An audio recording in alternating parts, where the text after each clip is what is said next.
Hey crew, I've got the key to this 2024 Toyota Land Cruiser 1958 edition, and today we're going to see what it's like to live with. Starting with the spacing in my driveway, which is 16 feet wide by 19.5 feet long. Got the Land Cruiser parked about an inch from the edge, sitting next to a new Jeep Gladiator Mojave that my wife is reviewing. If you want to check out her content, it's at Mobile Mama on TikTok, Instagram, and YouTube. She's got the back tire right there at the edge. Nice parking job, honey. And with that spacing, there is plenty of room to walk between the vehicles. The door mirrors do fold on the Land Cruiser, not power folding on the Gladiator. And there's also enough space to wheel a double stroller through for my kiddos. The nose of the Cruiser is hanging off just a little bit into the gutter.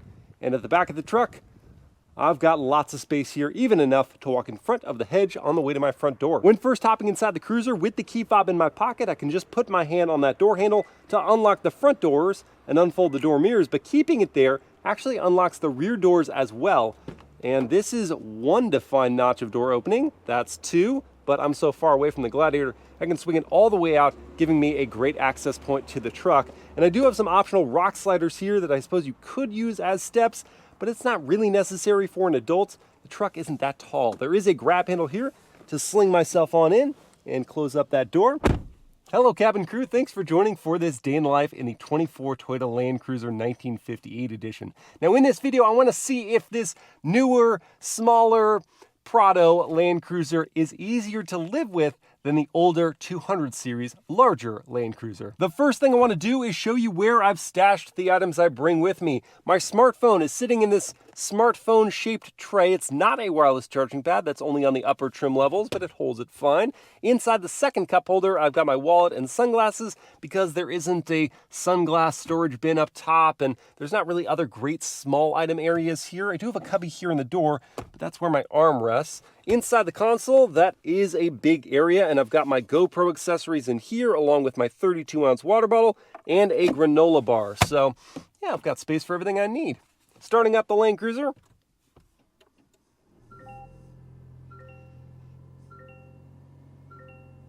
Could hear and feel the turbo 4-cylinder crank on. The nose of the truck kind of tilted left to right on startup. Now let's hear that idle from outside.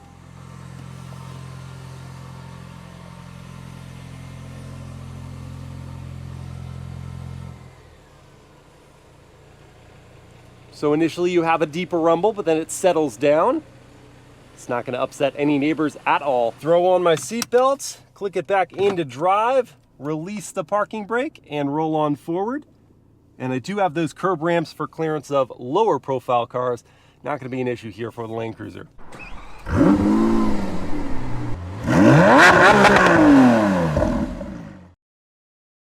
I am going to start my day with a cup of coffee, but on my way to the shop, I can get familiar with the around-townability of this hybridized Land Cruiser, starting with things as simple as the turn signal sound, which is an agreeable tone. Not going to bother me if left on for a while at a stoplight. And now for the turning radius test, wheel fully cranked here. It did go into the bike lane, actually all the way through the bike lane. So I would have expected a tighter turning circle for this smaller Land Cruiser. And I wonder if out on the trails, without the 200 series Land Cruiser's ability to break the inner wheel and pivot around, if I might be doing a lot of little adjustments. It's fine around town though. And as for this hybrid powertrain, right now, it's just electric. Now the gas engine kicks on, and it does so smoothly most of the time in terms of the handoff. Occasionally though, especially if you have to go quickly to the throttle, there is a lurch forward as it re-engages the gearbox. And that's not the most pleasant experience around town, and you are doing that handoff all the time with stops and starts. The brakes, well, the boosting isn't perfect. I have decent sensitivity, but if you have to go deeper into the pedal, you aren't quite sure how much you need to go before you stop. The good news about the hybrid, apart from the fuel economy, is that there's plenty of power and torque. 326 horses, 465 pound-feet, and that torque comes in nice and early, so you've got plenty of motivation out of the hole getting up to speed. And when you are at speed, the transmission's smooth. You don't feel those gear changes. And you don't really hear that four-cylinder doing its thing. Speaking of noises, what about the horn sound? In an emergency, can you get someone's attention? I mean, yeah, but they might be laughing at you because this sounds like a clown car horn. Beep, beep. What's not a laughing matter is my comfort level. Now, this is the base Land Cruiser trim, so you're not gonna get leather seats or even leatherette with ventilation, but you do get seat heating for these fabric chairs. Not that I'm gonna use that, it's the middle of July. I do like the pattern of the seats as well. I also have fabric seats on my 1994 Land Cruiser, and I actually sought out fabric chairs for that one because I loved the pattern so much. Fabric is not the best if you've got kids who spill things like I do, but if you don't have kids, they're great. And the padding of these seats, it's perfect. I just feel very comfortable in them. And all the manual adjustments that you have mean that I could find a driving posture that's just ideal for myself at 6 feet tall. I wish there was more tilt to the steering wheel. That's one thing. It telescopes just fine, but I want the wheel to be just a bit higher, and this is as high as it goes. I've got plenty of clearance for my head, and in fact, the feeling of space inside this cabin is just terrific. That generous seat cushioning, the thick tire sidewalls on these 18-inch wheels, and the coil-sprung rear end do a great job to take the edge off the bumps and bruises in the road. But there's not a whole lot you can do about the fact that this isn't a crossover. It's a truck on a boxed frame. It's gonna move around on the road surface, but I just see that as a massage. And at last, I've arrived at Rekindle Coffee. I'm gonna have to drink this decaf latte pretty quickly because I'm gonna go do some off-roading in the Land Cruiser. It's actually gonna be pretty mild. Kind of like the decaf version of off-roading. Now to back out of here, going into reverse brings up the backup camera and the parking sensors. Those are helpful because there's only one camera view and it's not the highest resolution. You also don't even get trajectory lines. I can't think of the last vehicle I was in that didn't have those. I will be on the highway for a while before I get to the off-road course, and that gives me a chance to see things like passing power in this new Land Cruiser. So let me move into the sport drive mode and I'll find a way over into this left lane, putting my foot in it. There's a good bit of poke in the mid-range. Easily made my way past that Model 3 and on over. I'll try that once more. Indicating, initiating, and migrating. Wow, no delay from that powertrain. Let's discuss visibility now. Out over that hood with the recessed portion, I can see in front of the truck pretty well, and the tall windshield gives me a great vantage point. Confidence inspiring, if you will. The door mirrors are also tall, and though that doesn't help with the width view, I can still see everything I need to. It might help though if I've got something up on the rack. I could scrunch down for a moment and make sure nothing was coming loose. The side glass is good sized, and the blind spot at the C-pillar also isn't that large, and the headrest overlaps it instead of being an additional blind spot. There's also blind spot monitoring as standard, and the view out the back with that tall piece of rear glass is great. So I'm gonna rate the visibility out of this Land Cruiser as a B+. In addition to excellent visibility, the Land Cruiser has a nice set of standard driving assistance technologies like adaptive cruise control and steering assistance, so I won't have to work the gas or brake to maintain a following distance like in traffic where you might encounter this every day in your commute. It'll also help you stay in the center of the lane. It's not a hands-free system, but even taking my hands off for a moment here, I can demonstrate that it's holding that center line as we have this bend to the road. Alas, some of the ease that the driving aids provide is held back by the cabin volume on the highway. I know this is a louder road surface compared to, say, smooth tarmac, but you hear just about everything inside this cabin. It's not just the wind noise, which is expected from a big boxy SUV. It's the road noise, the passing vehicles, and not just the semi-trucks, and also the tire noise and the rattle of the frame over the undulations in the road. It breaks the zen. Let's put it that way. If I wanted to try to use this sound system to attempt to ameliorate the outside interruptions, then I would have that queued up with the wireless Apple CarPlay system. It's nice to have that, but it's just a 6-speaker unit.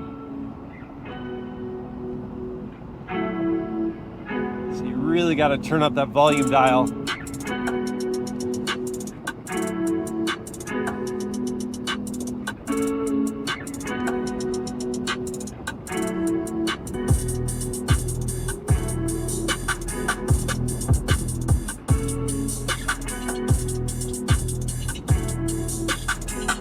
But when you do crank that volume, then you'll find a decently capable system. It doesn't get distorted at the higher range of the volume limits, and the bass packs a decent punch. It's clear too. Not all that bad. Time is flying by today. I need to make one final pit stop before I go off-road, and that is to grab some lunch here at Kava. These bowls are so good and very portable. And in the Land Cruiser, you got a nice spot for them for while you're driving. Well, this is going to be a more brief demonstration than I was hoping for, because the road I wanted to go down was closed. But that's life. So let's just pretend that I was going to take the Land Cruiser to a campsite, and that would lead me down a fire road that will be simulated by this small little road right here.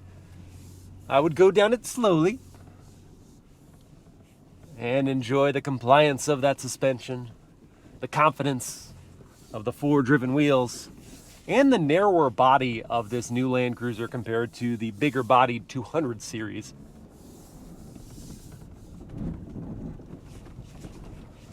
It also doesn't roll nearly as much, doesn't feel quite as top heavy as the old 200 series. It's just kind of easy to plot your route.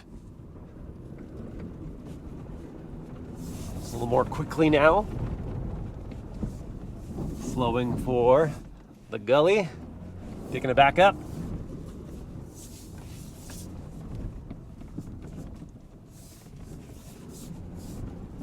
Feels good with this tiny test that I'm doing. And this one has the optional skid plates on the transmission and the front end. So if I were to bottom out on something, I'd have protection. Feels really good here. And I know the Land Cruiser is not like a high-speed off-roader, but it does just fine.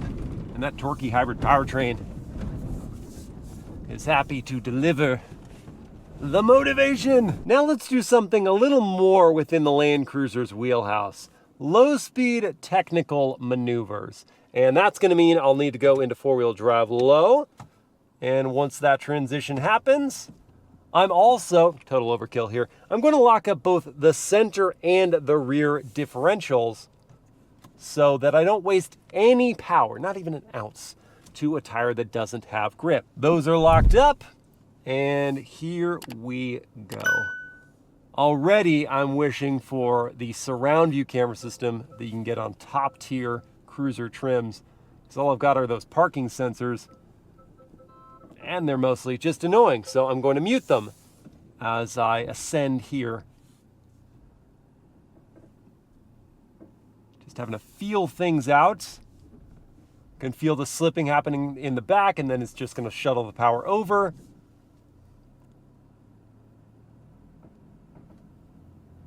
There we go. And this is just effortless for the cruiser. Just patiently progressing.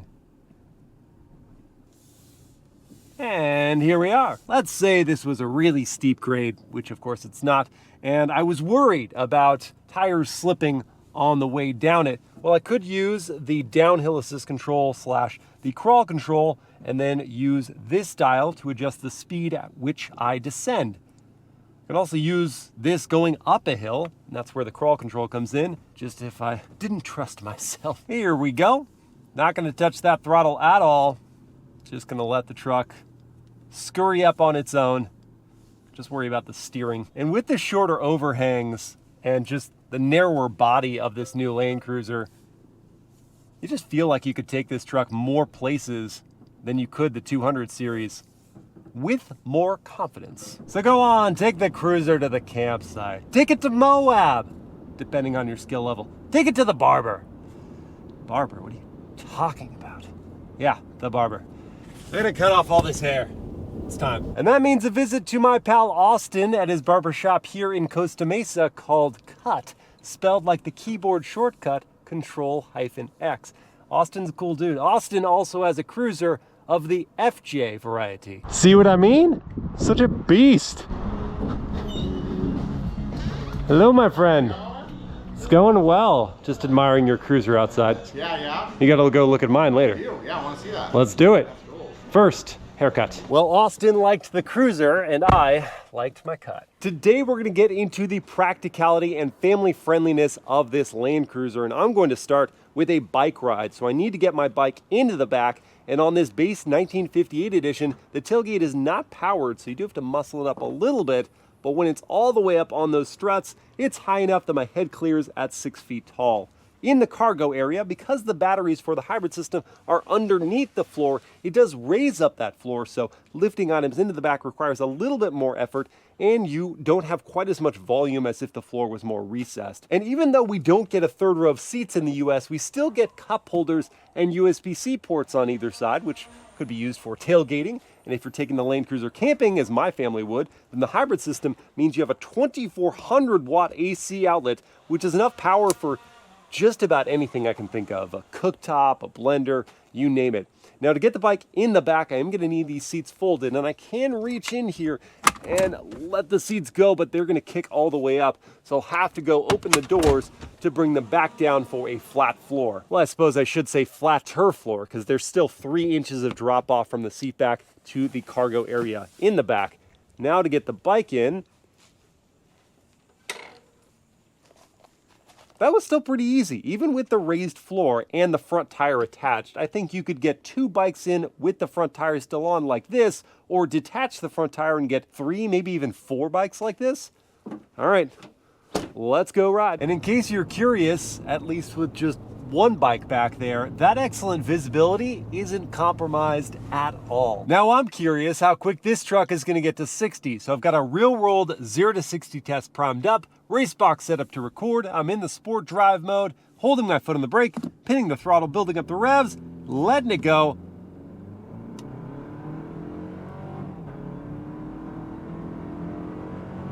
And there's 60 in 8.52 seconds. It's not in a rush, so hopefully you aren't either. Thankfully, the only hurry I'm in is to go beat some of the heat of the day and get out on my bike. There we go.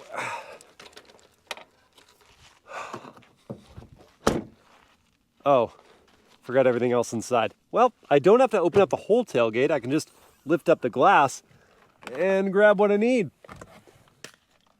That is mighty convenient. I'll see you guys after the ride.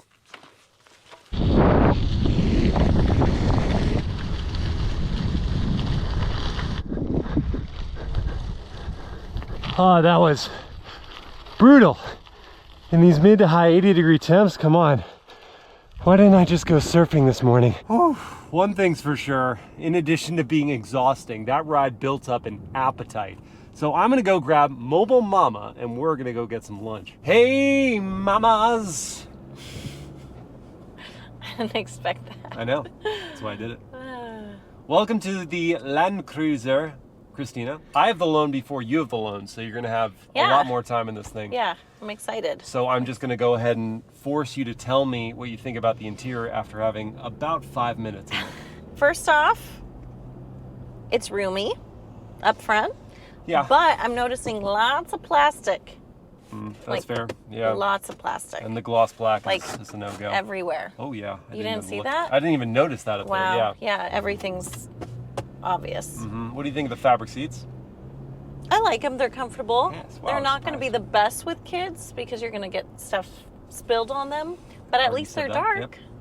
They are dark. I didn't mention that. Yeah, as fabric seats go, having darker ones is good for hiding the stains that will inevitably come about, and then you can't get them out. Okay, what's the price of this? I was just going to say, this is just about $60K. It's $59. Ooh, okay, so right up, very close to the Lexus GX. Yeah, GX is like mid-60s to start. Yeah, I love the luxury feel in the GX. Is the aesthetic cool though, at least? Like, I think parts of it are cool. I like the way the dashboard / center console area is designed. I like the physical controls for climate and seat heating and drive modes and all that. It's not all like in the touchscreen, which is smaller on this one than Right. top like trims. it definitely looks cool and it has that Toyota feel. Yeah. But it does look like everything was 3D printed. Like It like kind of this. does now that you Like, say that. I will say the aesthetic is kind of like a throwback to the original Land Cruiser that feels very basic. Like ours. Yeah, ours and even before ours. Like we've Yeah. got the 80 series, like the 60 series, the 40 series, those were like super bare bones. Whereas the Land Cruiser right before this, the 200, was like a one size fits all, you know, $86,000 proposition, leather seats and all that kind of stuff. Yeah. This is sort of like, it's kind of in the middle. It's like, yeah, you get some niceties, but you don't get the leather seats and all that as standard, but you just have to be coming in expecting that. The Land Cruiser's different now. But it's kind of like it was then. That's confusing. You know, it's not the same as it was. Oh, I should not say. You shouldn't.